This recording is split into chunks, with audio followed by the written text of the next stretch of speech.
Na hundumaaf kennamuu hin danda'a. Namni hafuurri sun irra dhufe akka nama gorsu, akka namni nama jajjabeessu, akka namni nama cimsu gochuu hin barbaada Waaqayyo. Gochuu hin barbaada. Kanaafi silaa immoo raajii dubbachuudhaaf jedha Phaawulos. Silaa immoo kennaa keessaa silaa raajii dubbachuudhaaf jedha. Namoota hundumaaf kennamuu waan danda'uuf kuni akka ittiin dubbata jechuudha. Macaafa faarfannaa yoo fudhattan amma faarfannaadhuma hin faarfata namichi. Garuu achi keessa raajiitu jira. Waa'ee Yesuus Kiristoos isa ta'uudhaaf jedhu faarfateera. Waa'ee Israa'el faarfateera. San Israa'el boojuutti kennamee boojuu deebi'u. Yeroo boojuudhaa deebi'u isa Israa'el gammadu faarfateera. Isa wayyaan Kiristoos namoonni hirmatan hin faarfate. Hafuuruma raajiitti irra dhufa. Inni faarfannaadhuma dee faarfannaadhuma isaa faarfata. Faarfannaa sana keessa garuu hafuura raajiitti dhufeetu dubbataa jira. Kanaaf hafuurri raajii suni utuu lafaan hin tumin, utuu ija keenyaan waan argin, utuu gurra keenyaan waan dhaga'in, ergamaas utuu hin argin, afaan haaraas utuu hin dubbatin, nutti raajii utuu hin fakkaatin, namoota gidduutti dhangala'ee namoota jajjabeessuu hin danda'a. Kennaa namoota kakaasu, namoota ho'isu, namoota cimsu, namoota jabeessu, namoota laafan deebisee dhaabuudha. Kennaan kuni kanaaf kennaa kana cimsinee akka nuyi kadhannu barbaada. Efesoon boqonnaa 5 lakkoofsa 19 irratti yeroo laallu Efesoon boqonnaa 5 lakkoofsa 19 irraa yeroo laallu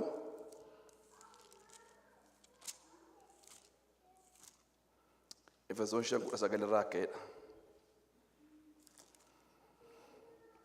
Qooqa garagaraatiin, faarfannaa galataatiin, weedduu hafuuraatiinis wal harkaa fuudhaa. Maanni weedduun hafuuraa? Hafuura kanatti dhufaa jechuudha, hafuura raajiitu. Isinii galee? Utuma qooqa garagaraatiin faarfataa jiranii, utuma galata faarfataa jiraniitu weedduun hafuuraa dhufa. Isinii galee? Weedduun hafuuraa dhufeetu namoonni shiifti godhanii gara sanatti sokkaniitu isa duukaa galanii faarfachuutti ga'u jechuudha. Yoo nama tokko irratti dhufe, yoo Yoosef irratti dhufe, kennaa faarfannaa waan qabuuf namoota akkasii irratti hin dhufa. Yeroo inni achi keessa galu, gumiin immoo isa duukaa achi keessa gala jechuudha. Inni egaa ergaa yeroo sanaa ta'uu danda'a. Ergaa yeroo sanaa waldaadhaaf ta'uu danda'a. Waan yeroo sana namoota kakaasu, waan yeroo sana namoota jabeessu, waan yeroo sana namoota gorsu, waan yeroo sana namoota cimsu ta'uu danda'a. Weedduu hafuuraatiinis wal harkaa fuudhaa jedheetu dubbata. Kennaan akkasii yeroo namoonni wal ga'an, yeroo amantoonni wal ga'an, wal ga'uun amantootaa baay'ee kanaaf barbaachisaa ta'e. Yeroo wal ga'an akkaataa garagaraatti jireenya namootaa keessatti hojjeta. Tokkoffaa Qorontos boqonnaa 14 lakkoofsa 26 irraa akkeedha. Egaa yaa obboloota koo yeroo walitti qabamtanii isin keessaa tokko faarfannaa, tokko barsiisa, tokko mul'ata qaba. Inni tokko waan afaan hin beekamne hin dubbatu. Inni kaanis hiika waan dubbatame sanaa qaba. Wanti isaan qaban kun hundinuu waldaa kiristaanaa cimsuudhaaf haa ta'anii jedheetu dubbata. Yeroo wal geessan kennaa garagaraatu dhufa jechuudha. Isa tokko irratti faarfannaa dhufa. Isa tokko irratti mul'ata arguu dhufa. Isa tokko irratti raajii dubbachuu, isa tokko irratti afaan hin beekamne dubbachuu, ni tokko immoo qe'ee afaan hin beekamne hiikuu, ayyaana kanatu dhangala'achuudha yeroo namoonni wal ga'an. Kanaaf walga'ii keenya keessa yeroo seennu walga'ii keenya keessa eeguudha. Keessumatti seel giruuppii irratti yeroo wal geenyu inni akkasii mul'ata baay'ee. Waldaa keessatti kan waldaadhaa toora qabateetu jira. Namoota tokko faarfata, namoota tokko lallabaa, namoota tokko kadhata. Kanaaf akkaataa namarra dhufe irratti geggeessuun hin danda'amu. Yeroo naannootti garuu gurmuu xixiqqoodhaan yeroo gurmoofnu ni faarfannaa qabu ka'eema faarfata, ni lallaba qabu ka'eema lallaba, ni kadhata qabu ka'eema kadhata, ni mul'ata argu ka'ee dhumatu hima. Nama hundumtu ayyaana sanaan wal tajaajilee deema. Itti tola kun hafuura qulqullootti. Walga'ii keessatti, walga'ii qulqullootaa gidduutti hafuurri kun baay'ee hojjeta. Afaan haaraadhaan yookaan afaan hin beekamne hin dubbachuu. Kennaa 7ffaa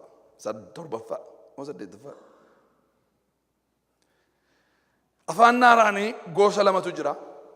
Afaan haaraan gosa lamatu jira. Inni tokko isa hin hiikamnedha. Inni hin hiikamne kuni nama hundumaatiif kennamuu danda'a barbaadeef. Nama hundumaaf qophaadha garuu inni kun. Inni tokko immoo isa hiikamuudha.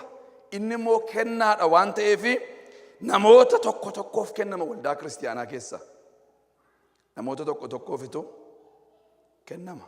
Kennaa inni afaan haaraan inni hin hiikamne inni kuni Waaqayyoo wajjin dhoksaa haasa'an namatti dubbatatu hin taane Waaqayyootti dubbatan. Boqonnaa 14 tokkoffaa Qorontos boqonnaa 14 lakkoofsa 2 irraa ka'eedha. Namni tokko afaan hin beekamneen yommuu dubbatu namni isa hubatu waan hin jirreefi Waaqayyootti dubbata malee namootatti hin dubbatu. Garuu hafuuraan geggeeffame waan dhoksaa baay'ee of keessaa qabu dubbata. Namni afaan hin beekamneen dubbatu namni isa hubatu waan hin jirreefi namootatti dubbata miti inni jedhe. Waaqayyottitu dubbata.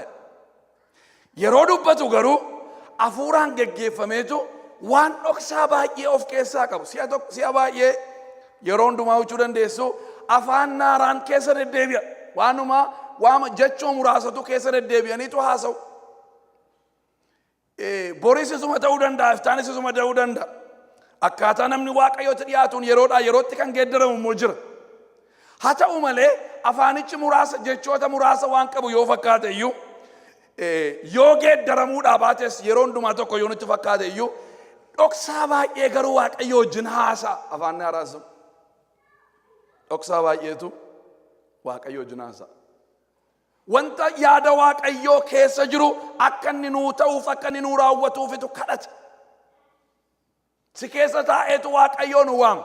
Hafuura Waaqayyoo sababa ta'eefi hafuurri Waaqayyoo dhoksaa Waaqayyoo shallagee bira ga'uu danda'a dubbiin Waaqayyoo waan jedhuufi yaada Waaqayyoo isa gadi fagoo sana argee akka inni dhufee jireenya kee irratti raawwatuufitu Waaqayyootti sii dubbata. Kanaaf nama hundumaaf kenname kennaan kun. Kennaa salgan keessaa kennaa inni kuniif kennaa raajii dubbachuudha. Amanaa hundumaaf kennamaadha. Amanaa hundumaa irratti yeroo gara garaatti mul'achuu hin danda'a. Tokkoffaa Qorontos boqonnaa 4 lakkoofsa 4 irratti yoo ilaaltan immoo akkeedha. Namni afaan hin beekamneen dubbatu ofii isaa hin cimsa. Inni waan Waaqayyo isatti mul'ise himu immoo waldaa kiristaanaa cimsa. Afaan haaraan dubbachuun ofii cimsuudha. Ofii ijaaruudha. Namoonni afaan haaraa dubbatanii inni isin cimsachuudha. Maaliif dhoksaa Waaqayyo wajjin kadhate dadhabbii kee Waaqayyotti hime, hir'ina kee Waaqayyotti hime, wallaalummaa kee Waaqayyotti hime, waan fuula kee dura jiru Waaqayyotti agarsiisee akkati cimtee dhaabattu ayyaanni si barbaachisu akka sii kennamu godhu siin bakka bu'eetu siif Waaqayyoon kadhate. Kanaaf si qulleessuudhaaf dhufa, si cimsuudhaaf immoo dhufa. Sini galee abidda waan ta'eef in qulleessa nama qulleessa. Kennaa si tajaajiluuf sii kenname siin tajaajila. Erga cimtee booddeedhati moo warra kaan kan tajaajiltu. Erga fiikee cimtee erga fiikee dhaabbattee warra kaanii fi irraa hafaa ta'uu hin dandeessa. Sadaffaa irratti qulqullootaa fi akka kadhatu ammasii Roomee boqonnaa 8 irratti nutti agarsiisa. Numa duwwaa mootuu hin taane qulqulloota namoota naannoo keenya keessa jiraniif haala waldaa keenya keessatti ta'aa jiruuf waan naannoo keenya ta'aa jiruufis Waaqayyoon hin kadhata. Roomee boqonnaa 8 lakkoofsa 26-27 irraa ka'eedha. Hafuurichis immoo akka kanatti dubbii keenyatti dadhabbii keenyatti nu gargaara. Nuyi maal kadhachuun akka nu barbaachisu akka ta'utti hin beennu. Hafuurichi garuu aaduu isaatiin isa kana jala muraa aaduu isaatiin karaa namni dubbiidhaan mul'isuu hin dandeenyeen nuuf hin kadhata. Hafuurichi akka jaalala Waaqayyootti warra isaaf qulqullaa'anii fi hin kadhata. Waaqayyoo inni garaa namaaf honqolchu immoo yaada hafuurichaa beekaa jedheetu dubbata. Hafuurichi immoo akka kanatti dadhabbii keenyatti nu gargaare iddoo nu dadhabnetti iddoo nu laafnetti nu gargaareetu akeedu nuyi maal kadhachuun akka nuuf ta'u akka ta'utti hin beennu. Attamitti akka kadhannu hin beennu hin jenne. Attamitti akka kadhannu maa beenna. Attamitti akka kadhannu beenna. Garuu maal akka kadhannu hin beennu akka ta'utti yeroo kanaaf waan nu barbaachisu. Jini galee waan fuula keenya dura jiru waan nutti dhiyaatee jiru boolla qotamee jiru kiyyoo kaa'amee jiru futtaasaa diinni qopheessaa jiru addunyaa sana keessa kan beeku isa kana sababa ta'eef nu maal kadhachuun akka nurra jiru kam akka dursuu nurra jiru akka ta'utti waan hin beekneef inni dhufeetu dadhabbii keenyaa fi dadhabbii keenya gargaaree aaduu isaatiin hin haadanu keessa taa'e hin haadanu keessa taa'e waan haaraa nuyi dubbannu suni aaduu sana jechuudha sanni aaduu sana keessa taa'e sanni galee sanni aaduu sana yeroo sananni waaqayyoon nuuf kadhatadha qulqullootaafis immoo hin kadhataadha qulqulloota naannoo keenya jiranii fi qulqulloota nu wajjin jiranii fi nuyi akka inni namaa kadhachaa jiru hin beeknu faanuma haaraa jennee haasofna inni garuu obboleessa keenyaaf buleettii keenyaaf maatii keenyaaf waldaa keenyaaf kadhataa jiraachuu danda'a. Kanaaf kennaa kana keessumatti yeroo kophaa mana keenya jirru kennaa kanaan waaqayyoon kadhachuun baay'ee barbaachisaadha. Waaqayyoon kadhachuun baay'ee barbaachisaadha. Namni Nielsen jedhamu namni Greek skoolaariin tokko South Western Bible Institute namni jalqabe yookaan namni hundeesse waa'ee kutaa nama dubbise kanaa ilaalchise etuma namni kadhataa yeroo ta'e gidduu galuun waaqayyoo dhufeetu jedhe waan amma ta'aa jiru sana namoonni arganii akka isaan kadhatan godhaadha afuurri afaan naaraan sun jedhe gidduu galuun waaqayyoo dhufeetuma namni waan akkasii irratti hin kadhadha jedhee isa xiyyaafatee utuma inni kadhataa yeroo jedhe gidduu galuu waaqayyoo dhufee afaan haaraa sanatti gadhiiseetu waa hojjechiiseetu deebisa doosaatti yeroo qalbiitti deebi'u musa sana silaa sanatti fufeetu kadhataa kanaaf waa hojjete yeroo sana waan guddaa hojjete jedheetu namoota afaan haaraa dubbatan kakaasa namichi kuni Yihudaa Yihudaa lakkoofsa 20 irratti yoo ilaaltanii Yihudaan boqonnaan qabdu lakkoofsa 20 irratti yoo ilaaltanii amantii keessan isa qulqulluu irratti akka cimtaniif jedha hafuuraan kadhadhaa jedha amantii keessanii isa qulqulluu irratti akka cimtaniif akka jabaattanii dhaabbattaniif qilleensis dhufe bubbeenis dhufe rakkinnis ta'e gidiraanis ta'e ari'atamuu gurguddaan dhufe akkasin hin sochoone amantii isa qulqullaasaa irraa akkasin hin mixxiqne godheetu isin akka dhaabuu fi hafuuraan kadhadhaa jedhe kana fooniin kadhattanii bira ga'uu hin dandeessanii jechuu isaati. Hafuuraan kadhachuun immoo isa sana jechuudha. Hafuurichi dhufeetu namootaaf kadhata. Qabxii shanaffaa irratti afaanni haaraan inni ni qabne kun wanti inni hojjetu namoonni warri hin amanne akka isaan ilaalanii amanan godha. Warra hin amanne milikkita warra hin amanneeti afaanni haaraan. Milikkita yookaan mallattoo warra hin amanneeti. Qorontoosuma kana boqonnaa 14 lakkoofsa 21 fi 22 irraa ka'eedha. 21 fi 22 irraa seera keessatti namoota afaan isaanii hin beekamneeni hidhii warra kaaniitiinis saba kanatti nan dubbadha isaan garuu kanattiyyuu ana hin dhaggeeffanne jedhe gooftichi kan jedhu caafameera.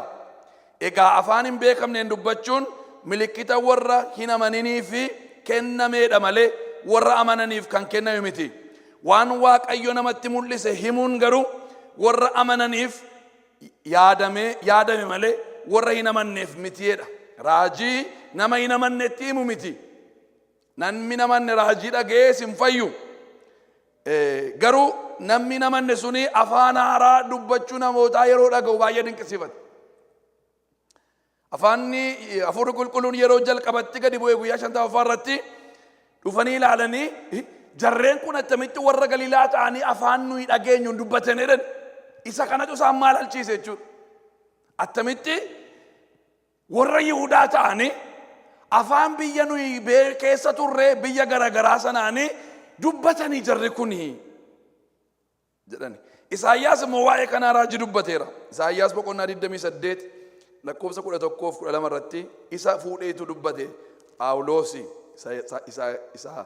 Isaayyaas raajii dubbate boqonnaa 28-11 fi 12 irratti akkas jedhe Waaqayyo si'achi sagalee giingeetiin afaan ormaatiinis saba kanatti nan dubbadha inni isaaniin iddoon kuni iddoo itti aara galfatan warra dadhabaniifis boqonnaa kennan iddoon kuni iddoo boqonnaati hin jedha. Isaan garuu kana dhaga'uu hin barbaanne jedha. Maayidha Waaqayyo afaan giingeetiin jedha. Afaan giingee dhaga'uun isaa nama rakkisa. Kunis waan dhaga'amu miti. Kanaaf Isaayyaas waa'een afaan haaraa hin beekunni waan ta'eef Waaqayyo saba kanatti bar tokko afaan giingeetiin afaan ormaatiin itti haasa'a. Iddoo kanatti immoo boqonnaan godha nagaan godha iddoo kanatti jedhee dubbata Waaqayyo jedhe. Kanaaf Phaawulos isa kaaseetu Waaqayyo akka jedhee dubbate sanatu amma raawwatame. Kun immoo milikkita warra hin amanneeti. Namoonni kana arganii deebi'u jedheetu dubbata. Sababiin isaa warra hin amanne sanaafis hin kadhata waan ta'eef. Namoota waldaa keessa dhufan sana beekee isaaniif hin kadhata. Lapheen isaanii akka tarsa'uuf, qalbiin isaanii akka banamuuf, waan ta'aa jiru akka isaan hubataniif afaan haaraa nama tokko tokko keessa rusa kadhachuuf haa danda'a. Kanaaf afaan haaraa ofii gadhiisuun gaariidha. Afaan kanaanii Waaqayyotu galateeffama. Qorontoos duraa boqonnaa 14 lakkoofsa 15 kaasee Waaqayyo immoo ittiin jajama, ittiin dinqisiifama. Akkas jedha Phaawulos. Yeroo afaan haaraadhuma dubbachuudhaaf immoo Israa'el warri Qorontoos homaa qalbii isaaniitti deebi'anii kadhachuu yeroo dhiisan hinuma hundumtuu iyyeedhuma afaan haaraa duwwaasa. Kadhachuun inni kan biraan hin jiru, galateeffachuu inni kan biraan hin jiru, faarfannaa inni kan biraan hin jiru. Itti gadhiisanisuma duwwaa innaan akka jedheen. Egaa maal wayyaree ana hafuuraan nan kadhadha. Qalbii kootiinis immoo nan kadhadha. Hafuuruma duwwaadhaan immoo kadhanna miti. Qalbiittis deebineetu qalbii keenyaan kadhannaa. Isa sana qalbiidhaan kadhanna miti. Waanuma jedhaa irruu hin beeknu. Namni dhufee obboleessumaa itti amma yoo jedhee hin beeku innaan. Qalbiidhaan immoo ana hafuuraanis nan kadhadhaa jedhe. Qalbiidhaanis immoo nan kadhadhaa jedhe. Hafuuraan nan faarfadhaa jedhe. Qalbii kootiinis immoo nan faarfadhaa jedhe. Amma obboleessa keenya Yoosefii wajjiniin wanti inni jedhu hundumtuu nuu gala qalbiidhaan teenyeetu faarfataa ture sammuutti deebinee. Waa inni jedhu beekne guddina Waaqayyoodhaa laallee hojii isaa sammuu namaa darbuu isaa laallee nagaa Waaqayyoo yaadaatu faarfataa turre qalbiidhaan faarfachuudha kun. Hafuuraanis immoo nan faarfadhaa jedhe. Tu waan isaan beekanis immoo afaan numti haaraan dhufee qooqumatti godhee isaanis immoo nan faarfadhaa jedhe. Kanaachi yoo ati hafuuraan Waaqayyoon galateeffattee waan ati jettee erga hin dhageenye inni hiika dubbichaa hin hubanne attamitti galatatti dhiyeessitu sanatti ameen jechuu danda'areedha. Atoo Waaqayyoon galateeffataa jirtaan afaan haaraan suni Waaqayyoon isin galateeffataa jechuudha. Atama Waaqayyoon galateeffataa jirtaa ani inni si bira taa'u waan ati dhageenye attamitti ameen jechuu danda'aree. Kanaaf hafuuraanis galateeffadhaa qalbiittis immoo deebi'aati galateeffadhaadhaan Phaawulos isuma duwwaan godhinaa. Yoo keetti afaan haaraa duwwaa yoo goone hiika maalii nuu qabanuuf walitti haasa'uun barbaachisaadha waan ta'eef. Kanaaf akkas godha jechuudha. Jira jechuudha. Galati Waaqayyoodhaa isa keessa hin dhangala'a. Galati sun gaa guutuudha. Galati suni guutuudha. Sababiin isaa isachi keessaa dhufitu Waaqayyoon deebi'ee jija waan ta'eef. Hojii ergamootaa boqonnaa 10 lakkoofsa 45-46 irratti yoo ilaaltanii Yihuudoonni warri Phexroosii wajjin Yoopheedhaa dhufanii mana Qarmeliyoosiin naqanii utuu Phexros lallabaa jiru hafuurri qulqulluun isaan irratti gadi bu'uusaa yeroo argani akka warra abju'atanii ta'anii atamitti hafuurri qulqulluun isaan irra bu'e isaan warra ormaati jedhan. Nuuf malee hin kennamu jedhanii yaadan isaan sila. Isinii galee nuuf malee hin kennamu jedhanii yaadanii jennaan irra gadi bu'ee isa booddee jedhani afaan haaraa sin dubbatanii Waaqayyoonis utuu isaan dinqisiifataniitu dhageenye jedhan. Afaan haaraa sanaan guutamanii Waaqayyoon utuu jajanii. Kanaaf afaan haaraan keenya kuni Waaqayyoon jaja jechuudha. Waaqayyoon jaja. Akkuma isiniin jedhe namatti dubbata afaan haaraan inni ni hiikamne kuni Waaqayyotti dubbata afaan haaraan inni ni hiikamne nama hundumaaf immoo kennamuu danda'a. Ragaa macaafa qulqulluu Kan nama hundumaaf kennamu. Hojii ergamootaa boqonnaa 2 lakkoofsa 1 furii xaxxanii yoo laaltanii warra 120 hundumti isaanii afaan haaraa haasa'aniiru. Waa'ee kennaa kan biraa wanti nu arginu hin jiru 120 isaanii argachuudhaaf. Garuu hundumti isaanii afaan akka abidda arraba isaanii irra bu'ee akkaataa furri qulqulluun dubbachuu isaaniif kennechi afaan garagaraa dubbataniidha. 120 Maariyaamaati Yesuus achi keessa turte haasofteetti afaan haaraa kana. Bolaan Yesuus warri dhiiraa arfan achi turanii warri Yoosef irraa dhalatanii isaanis dubbataniiru afaan kana. Ergamoonni 12 achi turanii isaanis afaan kanaan dubbataniiru. Hunduma isaaniitu dubbate. Hojii ergamootaa boqonnaa 8 lakkoofsa 5 amma 17 xaxxanii yoo laaltanii warra Samaariyaa irratti Filiphos wangeela himee erga deemee booddee Yohaannisiif Phexros achitti gadi bu'anii akka isaan hafuura qulqulluun guutamaniif gaafa isaan akka isaan hafuura qulqulluu fudhataniif gaafa isaan kadhatanii isaan hundumti isaanii afaan haaraadhaan dubbatanii jedha. Isaan hundumti isaanii afaan haaraadhaan dubbataniidha. Hojii ergamootaa boqonnaa 9 lakkoofsa 3 kaatanii amma 18 yoo laaltanii Anaaniyaas namni jedhamu Phaawulos bira dhaqeetu gooftaatu sitti na ergee sababiin na ergeef immoo waan lama ni tokko harka koo yeroon sirra kaa'u agartuu kee deebi'a inni lammaffaan immoo hafuura qulqulluudhaan guutamtaa'edha. Afaan haaraa dubbachuu Phaawulos iddoo sanatti hin agarru. Warra Qorontos boqonnaa 14 lakkoofsa 18 irratti yoo laaltan garuu isin caalaa afaan haaraa dubbachuu kootiif Waaqayyoon nan galateeffadha warra Qorontosin. Isaan afaan haaraan of jajnaan ani isin caalaan dubbadhaa'edha. Sin caalaa dubbachuu kootti nan gammadaan silaa si caallattee na dhaga'uu diddoo jechuusaati. Malee baay'ee akka dubbatutti immoo barbaade miti. Ani sin caalaan afaan haaraa dubbadha. Akka inni afaan haaraa qabu iddoo sanatti agarra. Gaafa sana hafuura qulqulluun guutame gaafa sanatu irra bu'e jedhameetu yaadama. Boqonnaa 10 irratti hojii ergamootaa maatii Qarneliyoos hunduma isaanii irratti hafuurri qulqulluun dhangala'ee mallattoo irratti dhangala'u kan ibsu immoo hafuura afaan haaraan dubbachuu isaanii ture. Hundumti isaanis afaan haaraadhaan dubbatanii jedheetu dubbata. Hojii ergamootaa boqonnaa 19 lakkoofsa 1 xaxxanii yoo laaltanii Phaawulos ergamaan gara warra Efesoonitti gadi bu'ee hafuura qulqulluu fudhatanii itti ennaan akka jiru iyyuu dhageenye jennaani sadarkaa cuuphaa keessa erga darbanii booddee isaanii kadhate isaan hundumti isaanii hafuura qulqulluun guutamanii afaan haaraas dubbataniiru jedhee caafameera. Walumaa galatti immoo kan cimsee nutti immoo Maarqos boqonnaa 16 lakkoofsa 17 irratti yoo laaltanii warra natti amanan duukaa dinqiin kun isaan duukaa milikinni kun isaan duukaa hin bu'a hafuurota hamaas hin baasu afaan haaraadhaanis hin dubbatu jedheetu jira. Kanaaf amanaa hundumaatii fi seexana baasuun kennameera jennee yeroo darbe ilaalleerra aaboo keessa jira. Kennaan afaan haaraas nama Kiristoos Iyesuusitti amanee lammataa dhalatee fi kennamee akka jiru kutaan sun nutti dubbata jechuudha. Kutaan suni nutti dubbata. Ati hin guutamne ati afaan sana hin qabdu jechuuni nama hundumaa fi wantichi hin kennamu jechuu miti. Si caalaa macaafa qulqulluutti amanna waan ta'eef. Ameen. Fudhachuu hin danda'ama jechuudha. Okay. Isa hiikamu afaan haaraa isa hiikamu. Inni kun immoo kennaa warra salganii keessa jira. Inni hiikama inni kun immoo. Inni kun raajiidha. Inni kun raajiidha.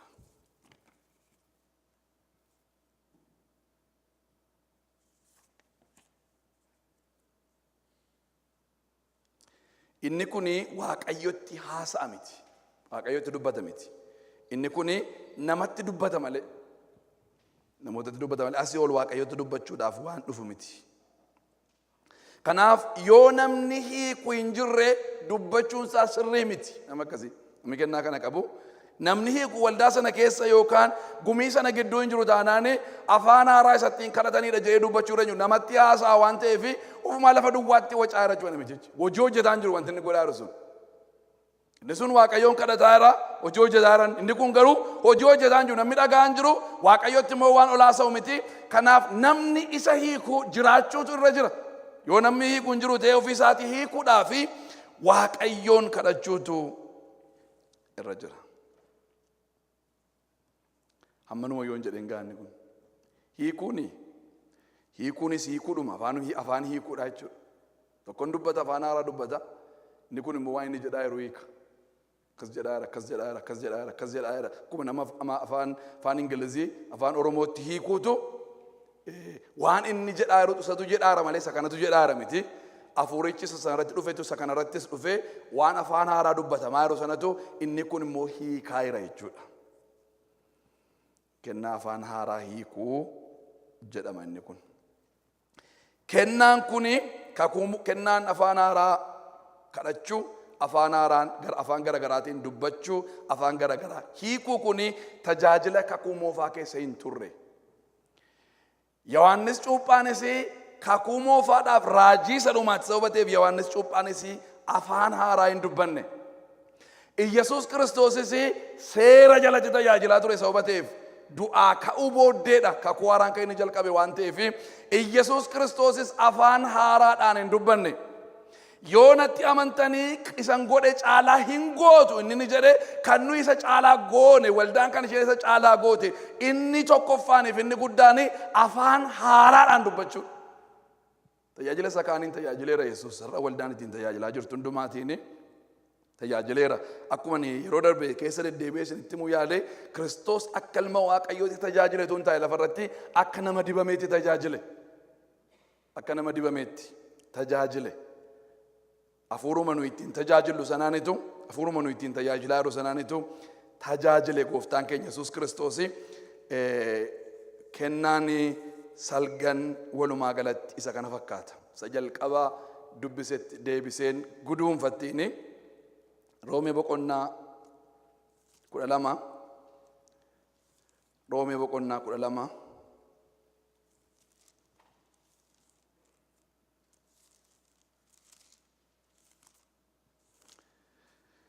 lakkoofsa 6-7-8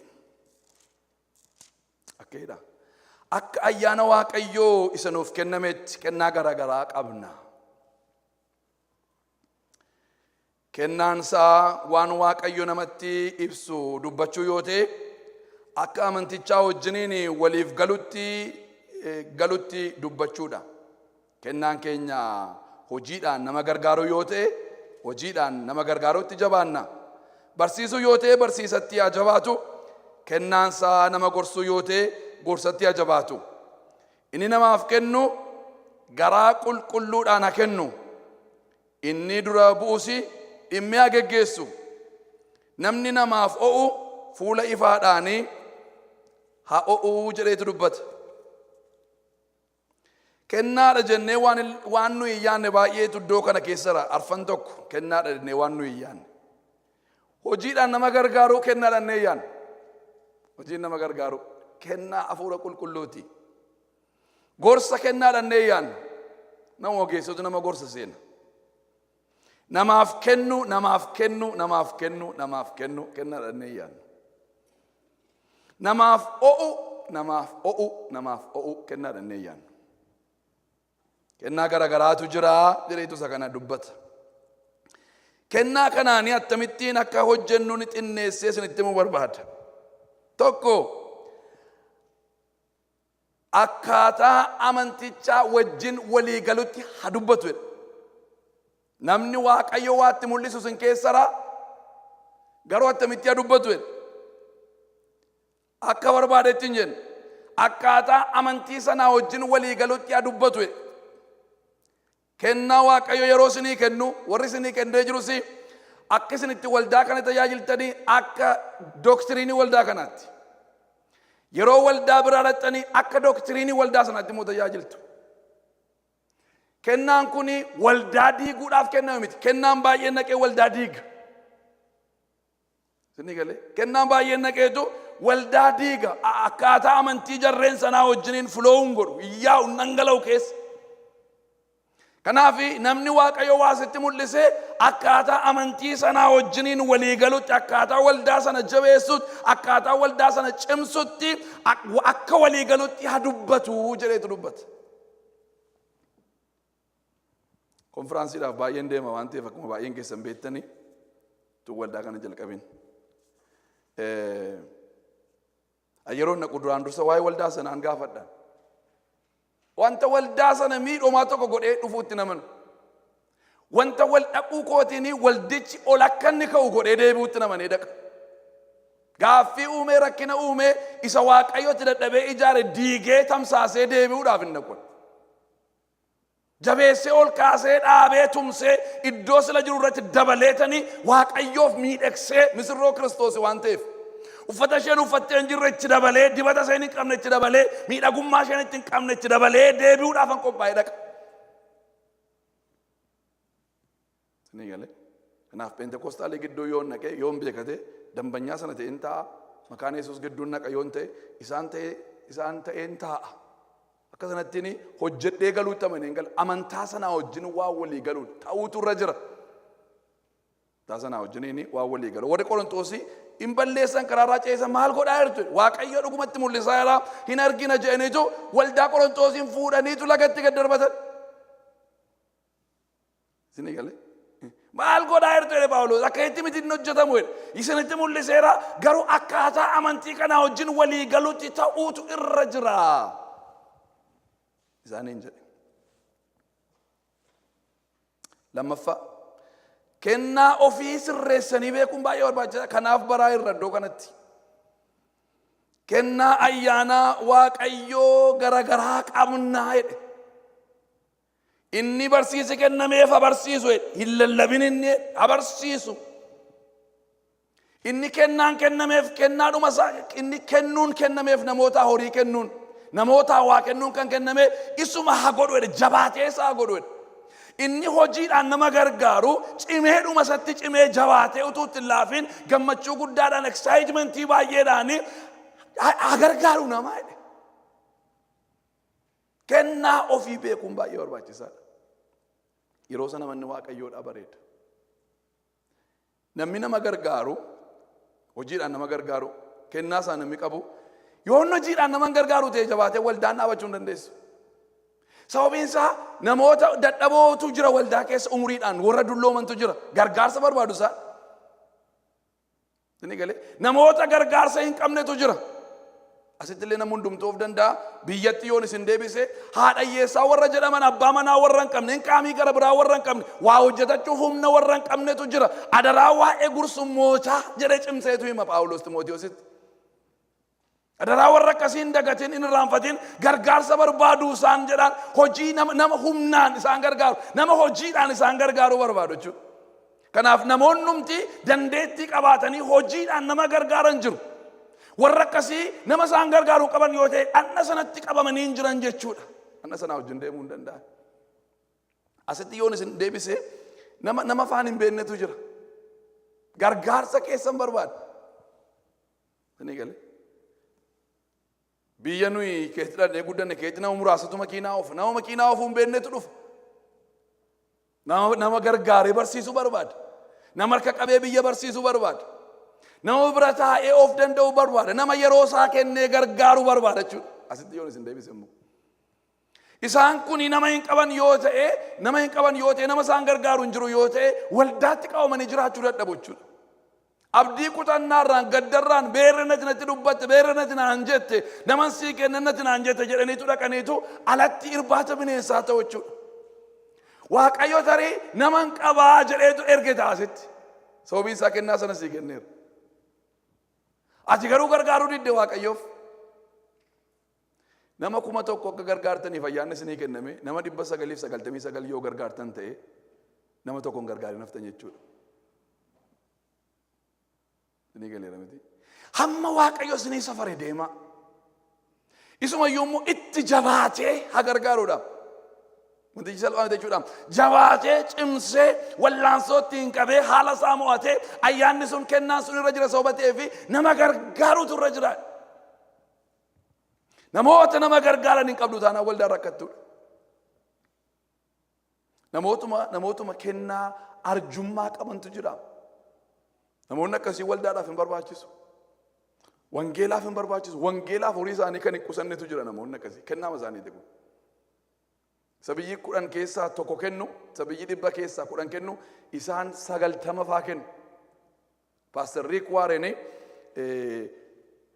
duwwaadhaan jiraanna nu jedhe. 90 laanna waldaadhaaf. Namichi waldaarraa damooza barbaada miti.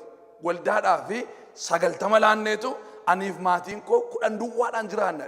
waldichi hol isaatiin socho'a jechuudha. Namoota akkasiitu jira waldaa keessa.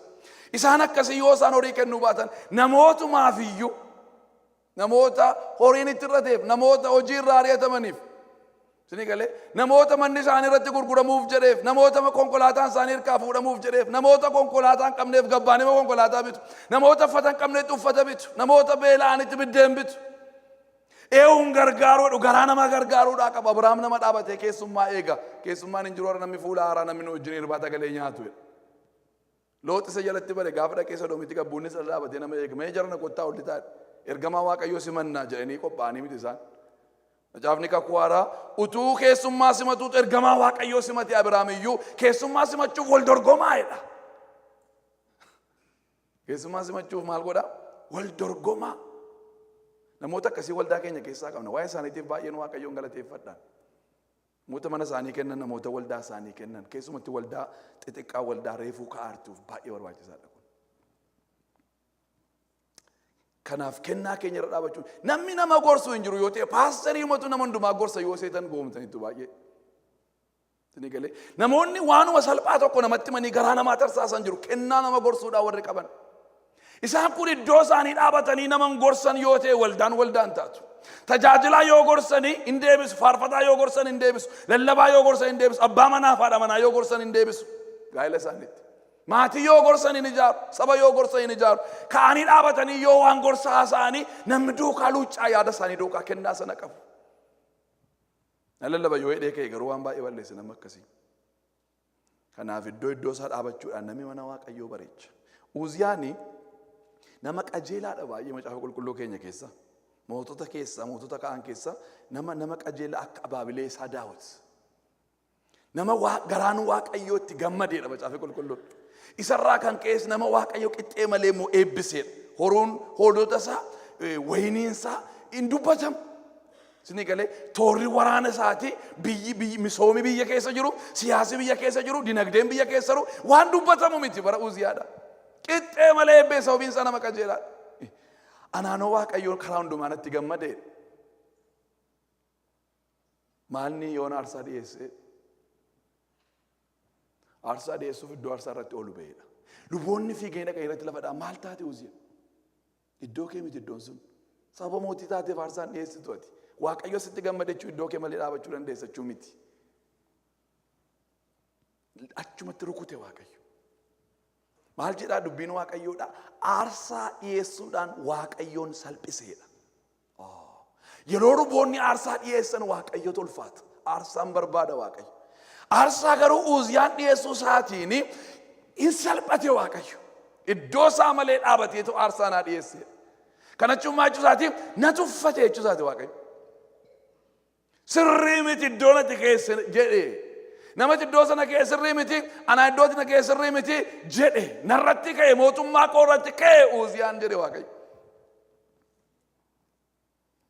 Kanaaf inni kennu dhaabatee kennu, inni humnaan nama gargaaru dhaabatee humnaan gargaaru, inni gorsu dhaabatee gorsu, inni barsiisu dhaabatee barsiisu, inni nama geggeessu immoo dhaabatee nama geggeessu. Abeet waldaanii geggeessitoonni warri iddoo isaanii ta'e geggeessan akkanitti bareedu.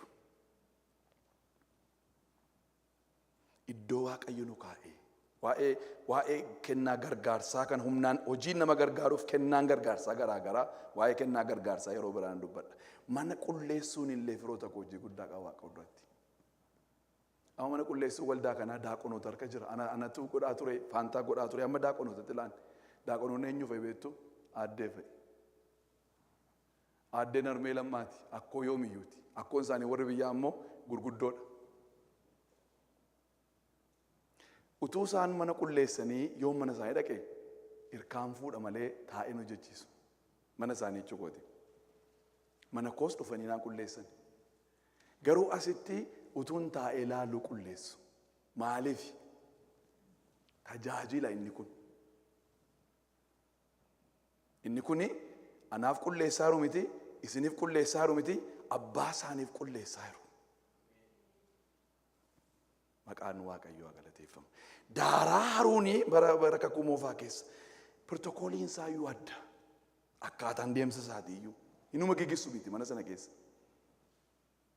uffata jalaa uffatanii anna dhiqatanii uffata jalaa uffatanii uffata irraa uffatanii sabbata hidhatanii tooraan naqanii daaraa ammaaranii kan inni lafa iddoo biraatti hin buune godhanii iddoo barbaadattis gatu iddoon itti gatan iddoon biraa jira dhaqanii naamusaan iddoo sanatti gatanii deebi'u. Manni Waaqayyoo qophaa'ummaadhaan ta'a. Isinii galee kadhataan ta'a. Xarapheezaa wal qixxeessuun keenya kadhataan ta'utu irra ilaa gooftaa hafuurri kee kanarra buufatu nama asirra taa'utti bu'i jedhanii harkarra kaa'anii harka keessanaan hojii hojjeta Waaqayyo. Wanti mana Waaqayyoo kee ta'u ulfina guutuudhaan ta'utu irra jira. Beekanii ta'utu irra jira. Isinii galee beekanii ta'utu irra jira. Kennaa keenya iddoo isaa akka nuyi dhaabannuutu barbaada Waaqayyo. Ariifadheen fixuu barbaada. Itti jabaachuudhaan sadaffaa irratti itti jabaachuudhaan akka itti laafne waan sanatti immoo jabaataa deemuutu nurra yeroo nuyi itti kadhataa deemnu ayyaanni nuu kennamaa deema jabaataa deema itti guddannaa deemna jechuudha waan sanatti waanuma nuu kenname sanatti. Sababa kennameef immoo beekuun baay'ee barbaachisaadha. Maaliif naa kenname kennaan kun waa'ee raajii sila isinii kaaseera. Raajiin cimsuudhaaf gorsuudhaaf jabeessuudhaaf kennan. Waa'ee namicha kufe tokko yoo ta'e kophaatti dhaqee itti himi. As keessatti saaxiltee akka inni gaddee waldaan dhufne hin godhin.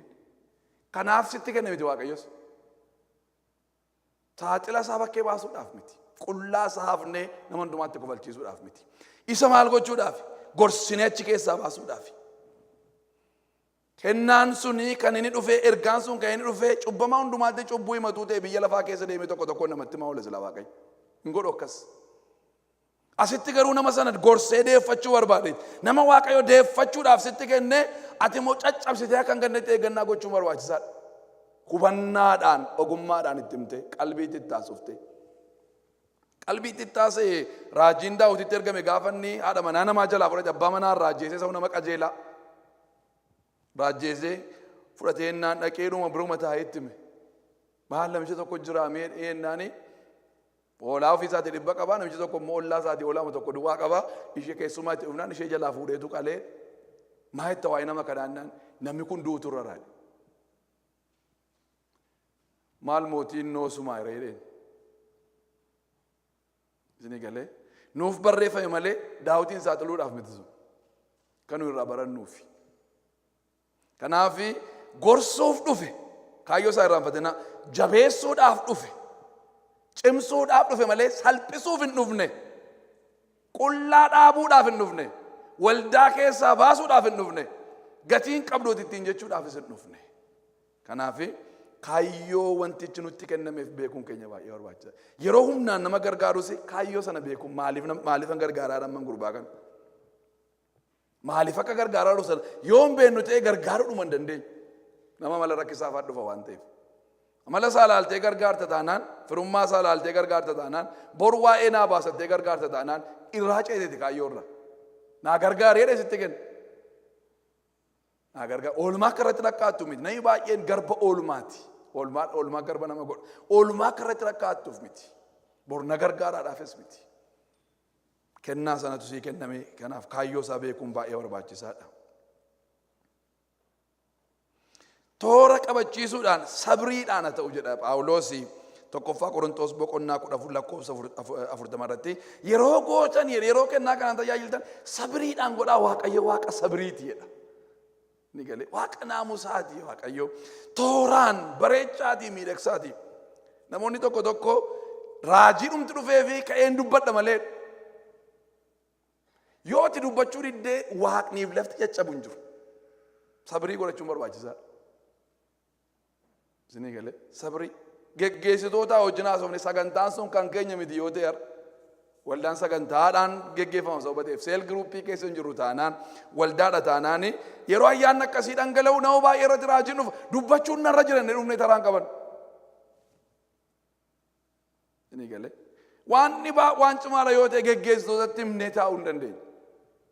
Yeroo isaa qopheessuu hin dandeenye. Sabriin ta'utu irra jira. Achumaa ta'uu ka'ee asii immoo ta'uu ka'ee achi immoo ta'uu ka'ee manni Waaqayyoo waan wal makaa wayii ta'uun irra hin jiru. Waan bareedaa toora qabataa ta'utu irra jira. Si'a tokko ani gaa qabuu hin danda'u sababa ta'eef nan dubbadhaa jedhan tokko. Qabuu hin dandeessu taanaan waan lama tokko hin guddanne ayyaanichi. lammaffaan waaqayyo biraa miti. Hafuurri raajotaa maal ta'adha? Raajotaa fi hin abboomamaan. Hafuura hin abboomamnetu irra jira taanaan hafuura waaqayyo miti. Hafuurri haaraan immoo jira. Isa kana bultiidhaan guddifnas homaa rakkinaan qabuun akkasii. Amma nu wajjiniin wal baree tajaajilechaa wajjin wal baruutti waan meeqameesii goona dheengadda akkuma jedhe inni kun rakkinaan qabu. Wal gargaaruudhaaf, wal guddisuudhaaf, wal qaruudhaaf iddoo kana jira. Garuu sabriin jiraachuutu irra jira mana waaqayyoo keessa. Toora qabatee dhangala'uutu irra jira. Kan biraa isinitti meenin dhaabu akka gorsaatti. Yeroo tokko tokko namoonni qoruudhaaf as dhuftanii jirtu jedhama ergaan waldaa madirakiirra. Hin qorinsiin jedha waaqayyo jedha. Inni kun waaqayyo biraa miti. Maaliif macaafi qulqulluun akka jedhu raajiin tuffatinaa hafuuran dhaamsinaa hundumaa immoo namaninaa qoraa maleedha. Qoruun sirriidha. Qoruun sirriidha. Namoonnumti qoruudhaaf jedhanii saganteeffatanii dhufan warri biyya lafaa jiru. Garuu amanaan akka koof akka keetti warra fuura qulqulluu wajjin walii gallee warra fuura qulqulluu barbaannu callumadhee yoonni akkas jedhee sirrii miti. Waldaan Qorontoosiin waaqayyo kan ishee galateeffateef mul'ata boqonnaa 2:2 irratti warra ergamoota ofiin jedhan qortee ilaaltee sobduu ta'uu isaanii argiteetta jedhe waan gaarii sirratti argeedheen. Warra ergamoota jedhanii ergamoota itti duukaan dirreeffa. Qortee ilaalte duraan dursa ilaallaan sobduudha jira. Isin sobduudhaa jetteen warri Qorontoos. Waldaan Qorontoosi waldaa salphaa miti. Waldaa Yohaannis abbaa mul'ataa fa'a keessatti tajaajilaa turanidha waldaan Qorontoos. Waldaa Phexros gattaa'ee barsiiseedha waldaan Qorontoos. Inni galee gaarummaa waldaa Qorontoos yoo ilaaltan yeroo baay'ee jaalalatti qabbanaa'u ishee duwwaarraa dubbannee deebina. Achi keetti waan isaan qaban kwaalitii isaanii yoo ilaaltan baay'ee sin dinqa. Inni galee qortee ilaalteetu sobduu ta'uu isaanii agarte. Kanaaf waldaa waan hundumaa qortu ta'utu irra. Raajiin qoramuutu irra jira. Inni darbu qoramuutu irra jira. Namichi inni tajaajilus qoree ilaalu. Amantoonnis waldaanis qoruutu ishee irra jira. Kanaaf nama akkasii dhufee qorinaa jedha yoo inni soba isinitti fufaa qora. Ammana yoo hin jedhin ga'u galanni waaqayyoof haa ta'u. Kennaan kun maqaa gooftaa Yesuusiin gidduu keenyaa dhufu. Naayiroobiitu jiru dhuga boomsa kan isinitti mee raawwadhaa. Daawit dheeressaa namoonni Naayiroobii jirtan beektuuni isteetiidhuma biraa jiraa biyya kana. Daawit dheeressaa wajjiniin jarri tokko nu waamanii nama lama ta'anii wallollee jedhani. Wallollee jaarsi taa'ee nu araarsuu hin dadhabee jedhani. Oromoo koominitiin Keeniyaas dhufee nu araarsuu dadhabee jedhani. Amma waan tokko irratti walii gallee waan waaqayyoo jedheen araaramnaa jennee walii gallee jedhani. Kanaaf isin lamaan filanne waan irratti wal lolee nutti maati hiika isaas nutti maa jedhani. Isa booddee tole inni mari'achuutti kaane Daawitii wajjin. Attam goonaa naan jee Daawit. In kadhannaa yoo waaqoo nutti himna. Yoo waaqoo nutti himne yoo barbaadda araarama yoo jibbitan itti dhiisaa inni biraa gallaan jedheen. Isa booddee kadhachuutti kaane. Waan tokko fide waan hiikan haallaanne karaa Daawit dubbate waaqayyo. Waan anaaf hiikan laanne. Ittaansee immoo waan anaafis Daawitiifis hiikan laanne immoo itti dubbate. Innaan itti ka'anii walitti marman. Inni araaramtanii ennaan eeyyeedhan. Maalirratti jenneen amma isinitti dhimnu jedhan. Isinii galee biyya kana dhufeetu namichi naa bilbilee natti waan irratti wal lolanii waan irratti araaraman. Kennaan sun dhufu waldaa keessa. Maqaan waaqayyoo eebbifamu. Fuula Waaqoo dhaabannee waaqayyoon kadhanna. Sababii dhuga boomsi kun hafuura koora dhufeeffan isinitti himee. Oh, hallelujah. Harka keessan waaqayyo duratti ol kaasa. Waaqayyo wajjin haasaa. Asan jira jedhaani hafuura qulqulluu kennaa naa kenni jedhaani. Hallelujah. Aloota kanaafan furmaata ta'a. Waldaa keefan furmaata ta'a. Bara kanaaf biyya kanaafan furmaata ta'a. Kunoo asan jira. Nan eeyyamaa nan barbaadaa nan jaalladhaa. Ofirrattan moosisaa nan nagaa nan abboomamaaf. Ayyaana kana naa kenneedhaani. Hallelujah. Mucaadha waan taateefati gaafachuu dandeessa Hafuura Qulqulluu. Abbaa kamiin mucaan yoo buddaabboo gaafate dhagaa kennaafiire, yoo nan qaaqqoo gaafate torbaan qabaa kennaafiire, isin namoota taatanii utuu jirtanii ijoollee keessaniif waan gaarii kennuu erga yaaddanii, abbaan keessan inni waaqarraa immoo warra Hafuura Qulqulluu kadhataniif hammam caalchisee isaanii kennuuf jiraree jedha dubbiin Waaqayyo. Hafuura Qulqulluu kadhadhaa warra Hafuura Qulqulluu kadhataniif. Mucaadha waan taateefati Hafuurri Waaqayyo sirra buufata. Mana isaati ati. Hallelujah. Mana keetti ol galii hojii hojjedhu jedhaani. Mana keetti ol galii dhimma baasii jedhaani. Waldaa kanaaf kennaan kun hin barbaachisa. Geggeessitoonni waldaa kanaaf Waaqayyoon gaafadhaa. Tajaajiltoonni waldaa kanaaf kennaa kana Waaqayyoon gaafadhaa. Oh, hallelujah. Amantoonni waldaa kanaaf Waaqayyoon gaafadhaa. Qodaa kanatti immoo naqeedhaanii ofii keessan immoo dhiyeessaa Waaqayyoon duratti. Nan kadhadha Waaqayyoon guyyaan naaf kennamu dhufee sitti himaa yaa mootii. Abjuu keessan sitti himaa jedhe Daani'el. Sabi kun dhumuun irra hin jiru. Qaallota ta'anuu malee, mooraaltota ta'anuu malee. Dhumuun isaan irra hin jiru. Du'uun isaan irra hin jiru. Du'uun isaan irra hin jiru. Anjira jedhe Daani'el. Anjira. Dhumiisi Baabiloon irratti beektota Baabiloon irratti dhufuun irra hin jiru. Waa'ee saba kanaaf Waaqayyoon dura nan dhaabadhaan dhumuun irra hin jiru nami kuni. Dhumuun irra hin jiru. Kennaa kana namootaaf barbaanna firoota koo ittiin naganna miti. Isinii galee nagada foonii ittiin naganna miti. Bu'aa mataa keenyaaf barbaanna miti. Mootummaa Waaqayyootiif, waldaa kiristiyaanaatiif, dhaloota badaa jiruuf, hiika namootaatiif, kennaa faana araarraa kan darbe inni kaan waldaadhaaf kennama. Faana araa sanii kamni irraa kan hafe inni kaan waldaadhaaf kennama. Kennaa waldaati. Waldaadhaaf gaafatta Waaqayyoon. Waldaa keetiif na keessa kaa'i jedhin. Hallelujah. Oh Jesus. Oh Jesus.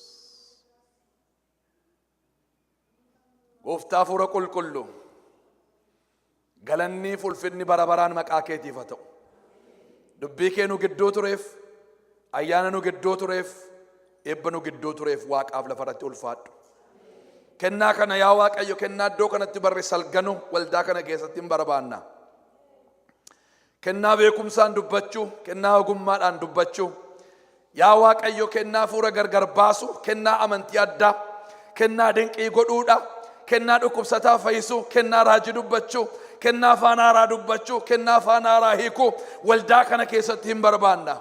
Kennaa yaa Waaqayyo gooftaa hojiidhaan nama gargaaru, kennaa namootaaf kennu, kennaa namootaaf o'u, kennaa nama gorsuudhaaf waldaa kana keessatti Waaqayyo hin barbaanna.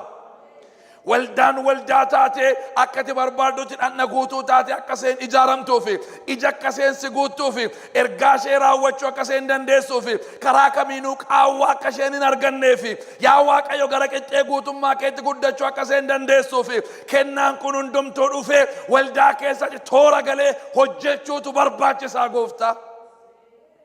Barsiisa duwwaadhaan waldaan guutuun taatu. Lallaba duwwaadhaan waldaan guutuun taatu. Raajii duwwaadhaan waldaan guutuun taatu. Gooftaa dinqii godhuu duwwaadhaan waldaan guutuun taatu. Harkin barbaachisa, miilin barbaachisa, ijin barbaachisa. Bu'aan nannaa guutummaatti barbaachisa. Namni bu'aan nanna isaa hir'ate hir'uu jedhama. Hir'uun barbaannu gooftaa guutuu barbaanna. Dhanni hundumtuutti kaa'ame kan ijaarame barbaanna. Oh, hallelujah. Hafuura Qulqulluu. Kennaan kun namoota keessaa mul'achuu jalqabu.